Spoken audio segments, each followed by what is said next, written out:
It started with a dinner. Just a simple invitation from my father, which didn't raise any alarms at first. We were never close, but we had these family meals every now and then, awkward small talk, stale jokes, updates on work. That night, I expected more of the same. I was wrong. Halfway through the meal, he set down his glass, looked me dead in the eye, and said, "We need to talk about your future." I nodded, already bracing for the predictable, "When are you getting married? You're not getting any younger." But what he said next shattered everything I thought I knew. "We've decided. You'll marry Layla. The wedding will be next spring." I stared at him. "What?" "Layla," he repeated as if I hadn't heard him. "My cousin." At first, I actually laughed. I thought it was some sick joke. But his face, stone cold, unreadable, told me otherwise. I sat back, stunned, my heart thudding against my ribs. "You're not serious." "I am," he said. "It's time you stepped up for the family. This is what's best for all of us." Best for who? Definitely not me. I told him immediately, absolutely not. "I'm not doing this." But he didn't back off. Instead, he leaned in harder. He launched into a monologue about honor, tradition, sacrifice. Apparently, there was some scandal. Layla's father, my uncle, had gotten into deep financial trouble. Word was spreading, and the family's name was taking a hit. The solution? Unite the branches through marriage. Me and Layla. Tie the families back together. Clean up the shame. It made no sense. What did my marriage have to do with debts or rumors? "You'll understand when you're older," he said, like that was supposed to make me feel better. I tried to argue. I reminded him Layla was like a sister. We grew up together. I had never once seen her that way. I couldn't even stomach the thought. But he wouldn't listen. That night, I left his house furious. But also, relieved. I thought I'd made myself clear. A week later, things started to shift. Layla began texting me. We weren't close, barely talked before, but suddenly she was everywhere. Her messages dripped with guilt. "I know this isn't what you want," she wrote, "but sometimes we have to make sacrifices for the people we love." I ignored most of them. What could I say? But then came the message that changed everything. "I'm not feeling well.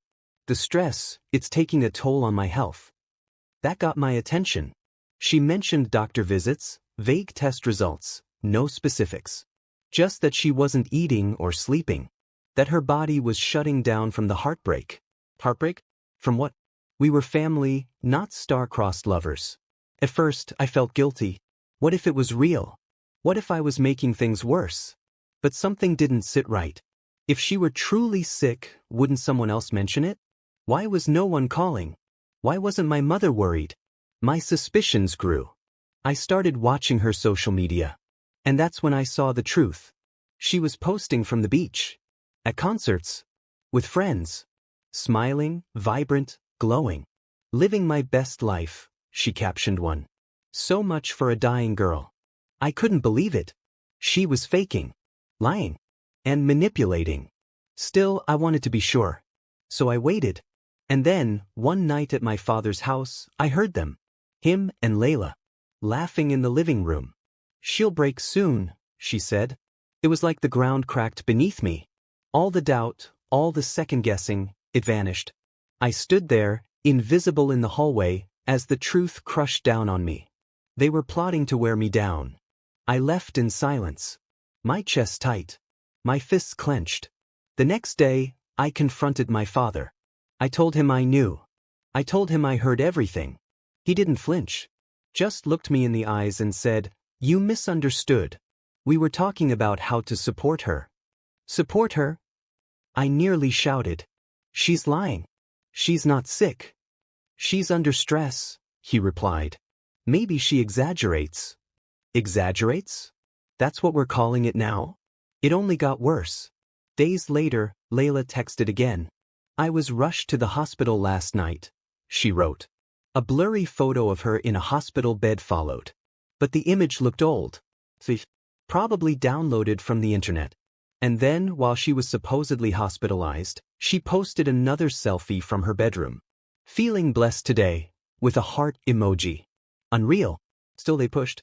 My dad called, this time with my uncle on speaker. An intervention.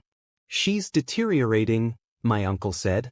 She needs to know you'll be there for her. I told them flat out, I don't believe any of this. They turned on me instantly. You're selfish, my father snapped. You're killing her. Killing her? Those words stuck with me. They were so outrageous. So manipulative. And yet, some small part of me wondered, what if they're right? Then came the call from Layla herself. She sounded frail. Breathless. Like a bad actress practicing her lines. Why do you hate me? She asked, her voice trembling. All I want is for us to be happy. Then tell me, I said. What exactly is wrong with you? Silence. Then, it's a rare condition. The doctors don't even have a name for it yet. That was it. I was done. I told her I didn't believe her. That I'd seen her posts. That I knew. She started sobbing, loud and ugly, and hung up. Later that night, my mother called. I thought she'd be on my side. She wasn't. Why can't you just do this one thing for us? She asked. You're tearing this family apart. Her words cut deeper than anything my father had said.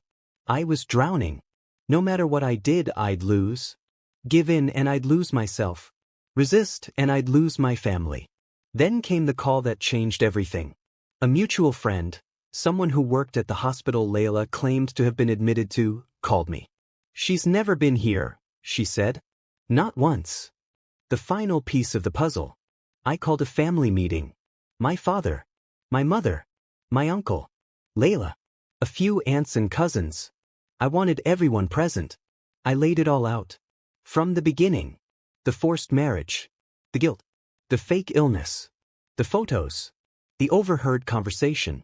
I showed them the hospital confirmation. Screenshots. Posts. Audio messages. My father tried to interrupt. I shut him down. You've said enough. Now it's my turn. Layla broke down. It's not what it looks like, she sobbed. I didn't know what else to do. Even my mother, who had defended her, looked disgusted. And still, my father stood there, arms crossed, eyes cold. This isn't about lies, he said. It's about family. Responsibility. Sacrifice. No, I said. It's about control. And you've lost it. That's when Layla played her last card. If you won't marry me, I'll just leave, she cried. Maybe it's better if I disappear. It was a performance. And some family members bought it. My uncle accused me of cruelty. A few aunts begged me to just let it go. But I didn't flinch. I'm not the one destroying this family, I said. They are. Then my father spoke the words I'll never forget. You're not willing to do what's necessary to keep this family together. Maybe you're the one who doesn't belong. He disowned me. Right there. In front of everyone. The fallout was immediate. Half the family cut ties. My cousin moved on, engaged to another man weeks later. My father attended the wedding. Sent me an invitation like nothing had happened. I didn't go. I'm free now. But freedom has a price. I lost people I loved. People I trusted. I walk alone, but with my head high. And no matter what they say, I know I did the right thing.